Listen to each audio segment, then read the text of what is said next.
Hey, it's Prerak, and in this video, we're installing this Maxidot cluster in my 2016 Polo GT.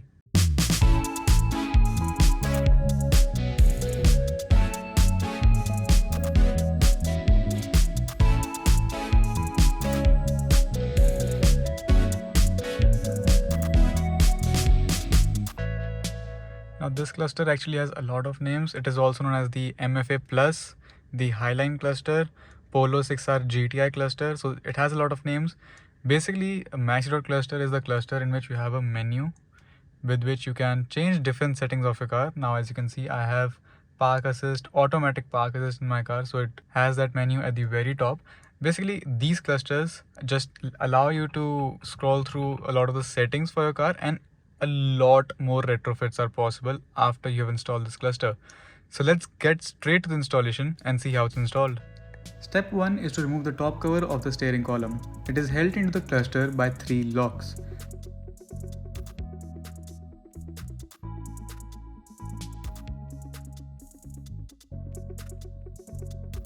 The cluster itself is held on by 2 T20 Torx screws to the dashboard, and then it can come out.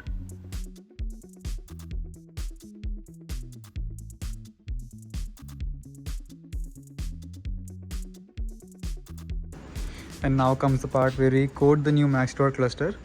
The ODIS instruction says that you need to keep your stock cluster disconnected, disconnected from the car but still connected via the connector.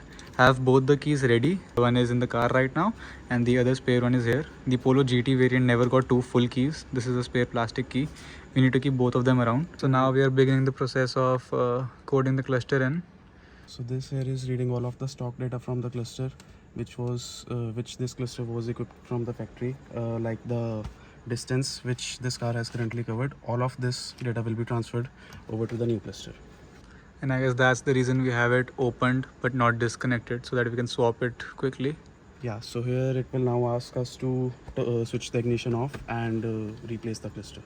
So then it will start the new coding and adaptation process for this new cluster, including which it will adapt the cluster to this new VIN number and adapt both of the keys to its new immobilizer. And all the readings and everything, right? Yes. Kill the ignition. And now we'll have to replace it? Yes. Okay.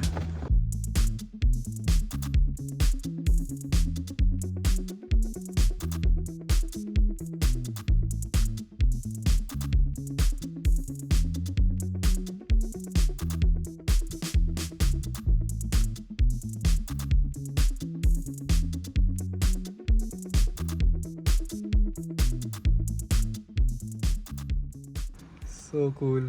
So cool.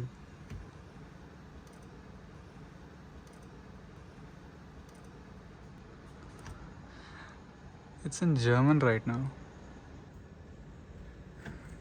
It's good that we can change all of that. So here it has now gone into its test plan, which are also known as guided functions. So here it will ask us to adapt the anti-theft immobilizer.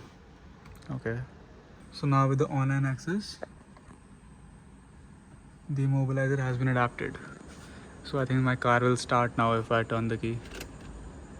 No, now we will adapt both keys, and after that the car will start. Okay. It will do some basic adaptations with the ECU and the other control modules of the car. Now if you look here closely, it is doing all of its things which it needs to do. All of the parameters which are specified by VW. Now it is asking us to specify the number of keys which we need to adapt. So now using the plus buttons, we'll now adapt the keys, number of keys which are needed to be adapted. Okay. So we'll select 2. Yeah. So here we go. So one of them is inserted right now. Yes. So now if you'll focus over there, after me selecting OK, Yeah. it will say 0 of 2. Okay. Let's see. Yeah, one key is adapted. Top of washer fluid? No. So now OBD? Yes. So now we'll use the other key. We'll remove this key, and Okay. with this key, the second key will also be now adapted with the immobilizer. Okay. So here you go, 2 of 2. Both of the keys are now adapted. Switch the ignition off. Okay. And now it will simply say that the teaching process of immobilizer was successful. Complete, continue. Okay. It's doing its thing. Switch on ignition again. If you'll focus here now. See? It's all done. Yeah. We can start the car. Oops. The reason we had to jump start the car was because someone was charging their phone through this cable right here. That someone is that person. He thought charging his phone was more important than coding my cluster, so perfect. It starts up. After the process of coding has been done and the cluster is looking prettier than ever, we can put back the two screws holding in the new cluster and put back the top trim, which can be logged into the cluster first and then above the steering column.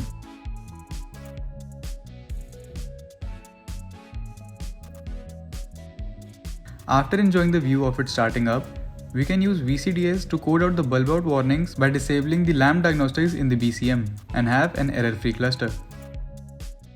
Now let's understand what is different about this cluster than the stock one. You can see the difference between the Maxidot cluster and the stock midline cluster, as they used to say, which is pretty apparent. This just has 2 dials, while this has 4 dials giving you extra information about coolant temperature, and fuel gauge is analog as well here. This used to give out this information as well, but this is just a cooler way of displaying it, don't you think? And this looks a lot better with a bigger screen in the middle, and it has a chrome ring around the tachometer and the speedometer. I don't know if you can notice it. I think if I turn on off the lights, you can. Yeah, now you can see it better. That ring around the tachometer and speedometer. This didn't have it.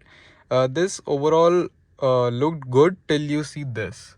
I mean, this was okay, but after you have seen this, I think this just feels like a huge downgrade. And needless, I mean, I don't need to tell you that this didn't have the menu. You could just scroll through the limited option that this cluster had. The new Maxidot cluster has all the information that there was on the stock one. If you just scroll through it, you can see there's everything that there was on the stock one. And you can see when we come to the speed, it has bigger text and it is higher resolution than the stock one, but still, I mean, it is pixelated, it still looks outdated. That's fine. You get a permanent 30 degrees Celsius like ambient air temperature right there, and you can change that if you want alternate speed in that. As you can see, it has alternate speed right there. So the 30 degrees Celsius has bumped up slightly, and you can see 0 miles per hour there. I do not like this one, so I'll just untick it. And as you can see, I'm just customizing the screen, the Maxidot, by just clicking the right side button and opening a menu. And on top of that, this cluster will actually show you which exact door is open, not just that there are doors open. It'll tell you if I open the driver door, it'll say that the driver door is open. Now if I open any other door, it is going to specifically tell me that that particular door is open. It works even for the boot. As you can see, driver door is open, rear passenger door and boot are open. As you can see, rear passenger door and the boot are open. Now it won't tell you for the bonnet just yet, because this is the contact switch that we need to add to that. As you can see, it says switch right here. This is the contact switch that we need to add to the latch in the bonnet, and then that can work. So in the next video, we'll be adding this. And it still doesn't end there. The possibilities are so much more than what I've just told you. I just told you that we can add that bonnet open warning, like it'll display that the bonnet is open with this switch. But we can even add washer fluid reservoir low warning, which will just tell us that, hey, the washer fluid is running out, you need to fill that up. No Polo gets it, because the cluster cannot support it. But now we will have that warning if we add that sensor, and we can wire it up and it'll work. Same goes for a brake pad wear indicator, direct DPMS, navigation. There's just so much that we can do with this. While I am going to add everything that I just mentioned, let's just see what all we get in the stock form if you just got this Maxidot. So the first one is for the park steer. I have the automatic auto direct 8K OPS module installed basically. So it gives me this option to just deactivate the automatic function of it. Now if you don't have that module, you won't have the first menu, but you'll have the rest of them in the list. So we can just change the language on the go if you wish. I wish I had a back button here, but then you can change what all you wish to see, and you can change the time. I mean, you don't have to go down there and click the set button and play around with it. You can just change it with your arrows now. You can change the hours, you can change the minutes. More features in the time menu itself are you can change the hours and minutes from right here. You can even activate 24-hour mode if you want to. I like the 12 mode better. If your country has daylight savings, then you can activate daylight savings here as well. Beneath that is winter tires.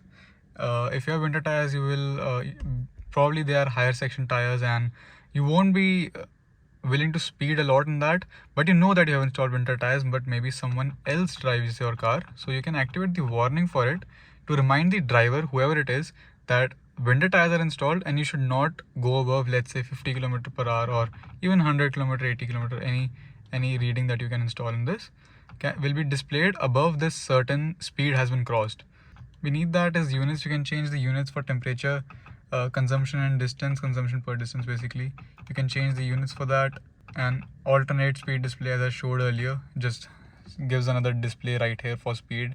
The unit is miles per hour. That I don't think it can change from that. And last but not the least is service. It just tells you the information about it, that in so and so days your service is due or inspection is due. And at the very end, it's just factory reset if you want to change all the settings back to factory. And one thing to notice is my driver door is open, so if there is anything wrong with the vehicle, if the cluster wants to give you any warning, so it will add this menu of vehicle status, which will tell you what all is wrong with it. Basically, if your tire pressure is low, I think it shows up here, like the driver door is open right now, so it is telling me that hey, the driver door is open and it has come under vehicle status. And if you just scroll down again in the vehicle status, you can see the service interval. But if I just close the door, that vehicle status menu is now disappeared, and it just, when I press right button, it just takes me straight to settings. But if I open the door, that vehicle status menu is going to pop up. Another feature that I wish to showcase about the Maxidot cluster is during the day when the lights are off, and if any light source, let's say the sun, strikes the cluster directly, you might not be able to read it clearly because of the amount of light that there is. You'll miss the digits. So what the cluster does is, if a light strikes it directly like this, you'll notice the dials have now lit up. If I turn off the light, you'll notice the amount of light that there is, and it will slowly fade down. You can see the headlights, which is still at 0. This light will slowly fade down because no amount of light is now hitting the cluster, so it thinks that okay, that light source has now gone away. It will slowly fade down. But if I bring back that light, it will be at its maximum brightness yet again. And still, even after all of this, if we upgrade the stereo to MIB2, or we install a player which is compatible with the Maxidot, it is going to display which song it's playing, which phone is connected. It is going to allow you to accept and reject calls. Right now, it just tells me that who is calling me. It doesn't let me accept or reject it by toggling through pickup or cut. We just have to use the button on the steering wheel, which mine does not have. So if we upgrade that, the functionality of the Maxidot is just going to increase even more. So the possibilities are so vast once you've got a Maxidot. I mean, Maxidot is for the people who actually want to go that far with their car, like to install such stuff. I don't know if anyone cares about these small things, but I do, and I like adding such stuff to the car. And I think I'm going to go down the route of adding direct TPMS. Before that, we need BCM Max, and then we can even add keyless entry. So much is still to be done to this car that the possibilities are endless, and I'm going to explore how far I can physically go. So that's why I got the Maxidot, and for me, it's just a blank canvas at this point.